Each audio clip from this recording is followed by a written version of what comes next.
ನಿಮ್ಮ ಹಳೆಯ ಚಿನ್ನದ ಒಡವೆನ ಅಧಿಕ ಬೆಲೆಗೆ ಮಾರಬೇಕೆ? ಆಟಿಕಾಗೆ ಕಾಲ್ ಮಾಡಿ 8880 ಅಟ್ಟಿಕಾ ಗೋಲ್ಡ್ ಕಂಪನಿ.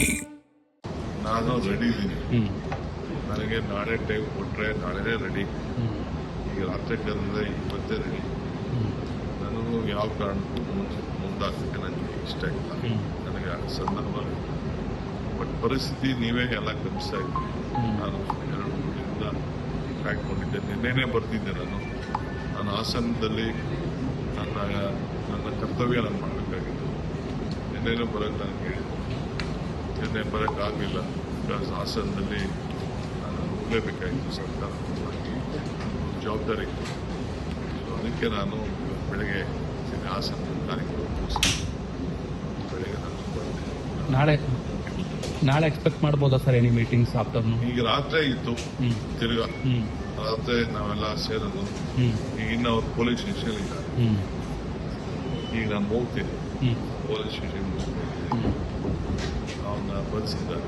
ನನಗೆ ರಿಕ್ವೆಸ್ಟ್ ಮಾಡ್ಕೊಂಡು ನಿಮ್ಮನ್ನ ಬಂಧಿಸೋಕ್ಕಾಗಲ್ಲ, ಭಾಳ ಪ್ರಾಬ್ಲಮ್ ಆಗ್ತದೆ. ನಾನು ರಿಕ್ವೆಸ್ಟ್ ಮಾಡಿ ಆಯಿತು ಅಂತ ನಾನು ಅವರೆಲ್ಲ ಅರೆಸ್ಟ್ ಆದ್ಮೇಲೆ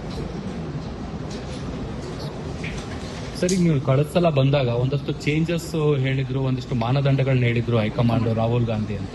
ಅದನ್ನೇನಾದ್ರು ಚೇಂಜಸ್ ಮಾಡ್ಕೊಂಡ್ ಬಂದಿದ್ದೀರಾ? ಫ್ರೆಶ್ ಫೇಸ್ಗಳಿಗೆ ಈ ಸಲ ಅವಕಾಶ ಸಿಗುತ್ತಾ? ಯಾಕೆಂದ್ರೆ ಫ್ರೆಶ್ ಅಂದ್ರೆ 1 ಸಲ 2 ಸಲ MLA ಆದವರಲ್ಲ, 5-6 ಸಲ MLAಗಳಾದವ್ರಿಗೂ ಕೂಡ ಅವಕಾಶ ಸಿಕ್ಕಿಲ್ಲ. ಆ ತರದವ್ರದ್ದೊಂದು ದೊಡ್ಡ ಲಿಸ್ಟ್ ಇದೆ. ನಮ್ಮ ಪಾರ್ಟಿಗೆ ಹೈಕಮಾಂಡ್ ನಮ್ಮ ಅಭಿಪ್ರಾಯಗಳು ನಾವು 150 ಹೇಳ್ತೀವಿ. ಹೊಸ ಮುಖ ಬೇಕು, ಜಿಲ್ಲೆವಾರು, ಜಾತಿವಾರು ಎಲ್ಲ ಕೂಡ ಹೇಳ್ತೀವಿ. ಅವ್ರದ್ದೇ ಆದ ಏನೋ ಒಂದು ಲೆಕ್ಕಾಚಾರ ಇದೆ. ಅವ್ರು ಏನು ಹೇಳ್ತಾರೆ ಆ ರೀತಿ ನಾವು ಕೇಳಲೇಬೇಕು. ನನಗೆ ಎಲ್ಲರೂ ಕೂಡ 136 ಜನರು ನನ್ನ ಮುಂದೆ ಕೌನ್ಸಿಲಲ್ಲಿರೋಂಥ ಎಲ್ಲ ನನ್ನ ಮೆಂಬರ್ಸ್ ಎಲ್ಲ ಬಂದಿದೆ. ಎಲ್ಲರಿಗೂ ಕೂಡ ಅರ್ಥ ಇದೆ. ಯಾರಿಗೆ ಅರ್ಥ ಇಲ್ಲ ಅಂತ ಹೇಳಿಲ್ಲ. ನಾನು ಕೂಡ ಫಸ್ಟ್ ಟೈಮ್ ಮಂತ್ರಿ ಆದ, ಬಹಳ ಚಿಕ್ಕ ವಯಸ್ಸಲ್ಲೇ ನನ್ನ ಮಂತ್ರಿ ಆದ. ನಾನು ಯುವಕರನ್ನ ಬೆಳೆಸಬೇಕು ಅನ್ನೋದು ನನಗೆ ಬಹಳ ಅವಕಾಶ ಕೊಡಬೇಕು. ಬಟ್ ಡೆಲ್ಲಿಯವರು ಏನು ಅವಕಾಶ ಮಾಡಿಕೊಡ್ತಾರೋ, ಏನು ಮಾರ್ಗದರ್ಶನ ಆ ರೀತಿ ನಾನು ಪಾರ್ಟಿ ಏನ್ ಹೇಳ್ತದೆ ಯಾವಾಗ ಹೇಳ್ತಾರೋ ಅದನ್ನ ರೆಡಿ ಮಾಡಿಟ್ಕೊಂಡು ಇವೆಲ್ಲ ತೋರ್ಸೋದಂತಲ್ಲ, ಎಲ್ಲ ರಾಜಭವನ್ ಸಿದ್ಧತೆ. ನಾನು ಗವರ್ನರ್ಗೂ ರಿಕ್ವೆಸ್ಟ್ ಮಾಡ್ತೀನಿ. ಗುರುವಾರ ಸಂಜೆಗೂ ಕೇಳಿದ್ದಾರೆ.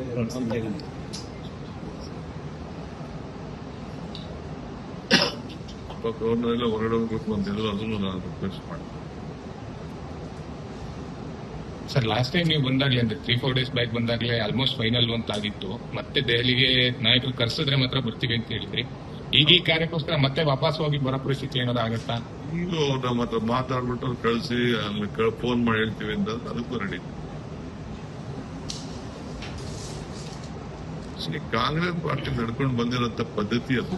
ನಮ್ಮ ಹತ್ರ ಚರ್ಚೆ ಮಾಡ್ತಾರೆ, ನಮ್ಮ ಅಭಿಪ್ರಾಯ ಕೇಳ್ತಾರೆ. ಹಿಂದೆ ಸಿದ್ದರಾಮಯ್ಯ ಸರ್ಕಾರ ಇದ್ದಾಗ ಕೂಡ ಆ ರೀತಿ ಕರೆದು ಇನ್ನು ಕೇಳಿ ತೀರ್ಮಾನಕ್ಕೆ ಮಾಡಿದೆ. ಈಗ ನಾವೆಲ್ಲ ಕೂತ್ಕೊಂಡು ರಾಹುಲ್ ಗಾಂಧಿ,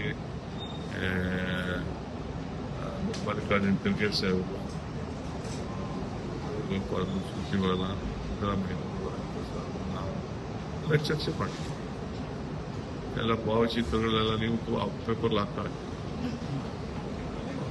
ಸರ್, ಈಗ 8, 9 ಎಲ್ಲ ಸೂತ್ರಗಳು